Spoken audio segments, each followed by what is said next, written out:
Dridi, Covid ne devait pas calmer un peu le marché des transferts? Parce que là, j'ai l'impression qu'il y en a qui sont un peu trop plaisir. Ça va, le PSG a dépensé que 70 millions d'euros durant ce mercato. C'est autre chose que la Coupe du Monde à 48 proposée par Gianni Infantino, ce fils de...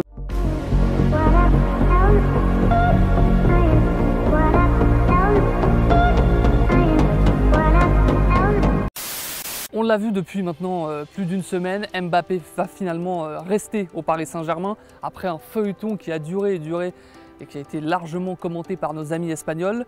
Il reste. Le Paris Saint-Germain a donc refusé la somme de 200 millions d'euros. C'est quelque chose de très peu commun et forcément ça a relancé le débat, dont celui sur les clubs États.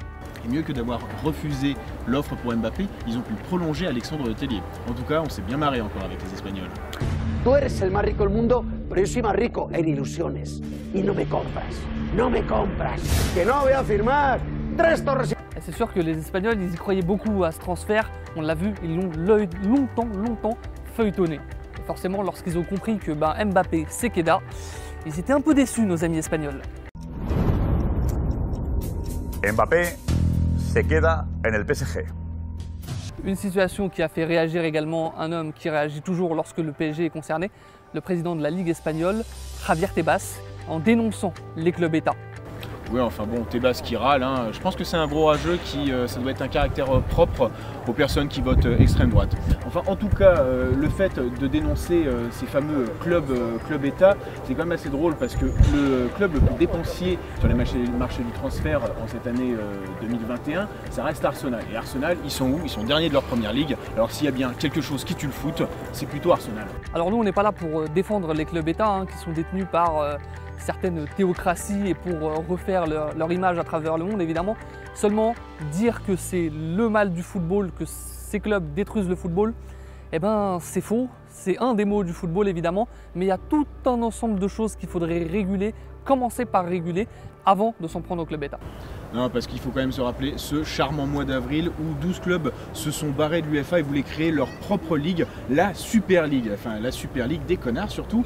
Et donc ils disaient qu'ils voulaient sauver le football, mais c'était plutôt faire main basse sur le football et surtout sur la manne financière qu'ils ramènent.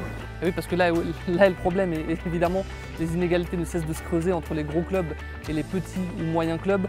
C'est là où vraiment le mal persiste et c'est ça qui constitue une des principales menaces pour le football. On le voit avec des dirigeants de plus en plus attirés par l'argent, qui ne cessent de proposer des compétitions plus farfelues les unes que les autres, qui ne cessent d'augmenter les compétitions, augmenter le nombre de matchs également. Ça, c'est une vraie menace pour le football. Il y a également ces fonds d'investissement.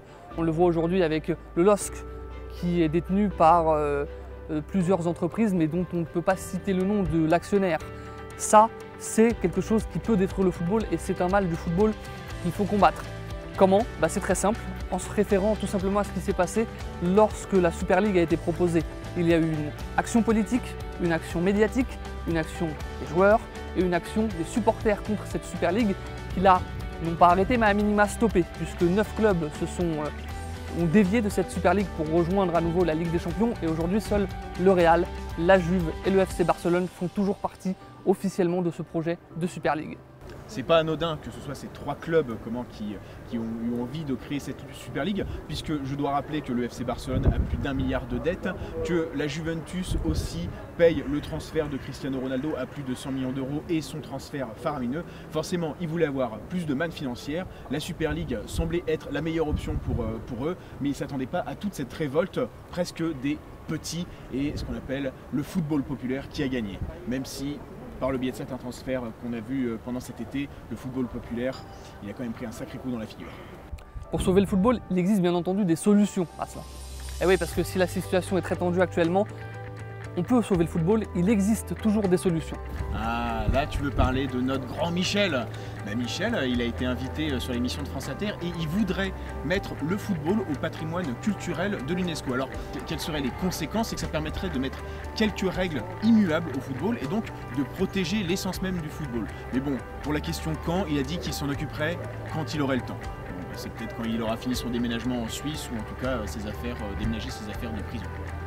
Bon, pour être un peu plus sérieux là, qu'Aurélien, il existe évidemment de vraies solutions et non pas mettre le football au patrimoine mondial de l'UNESCO, même si ce serait une idée plus symbolique qu'autre chose. Les actions qu'il faudrait mener, concrètement. La première, c'est tout simplement plus de transparence dans le football. La deuxième, réguler le marché des transferts. La troisième, avoir un modèle économique européen en termes d'impôts. Et quand je dis en termes d'impôts, évidemment, l'exemple, ce serait plus la France que l'Espagne ou l'Italie qui en payent moins. Donc il existe des solutions pour cela, que les supporters ouvrent les yeux. Aujourd'hui, tous les dirigeants, tous absolument, sont guidés par une chose, l'argent. Et il faut qu'ils se posent une question simple. Est-ce que le football a quelque chose à gagner, à vouloir gagner toujours plus d'argent? Je pense que la réponse est dans la question.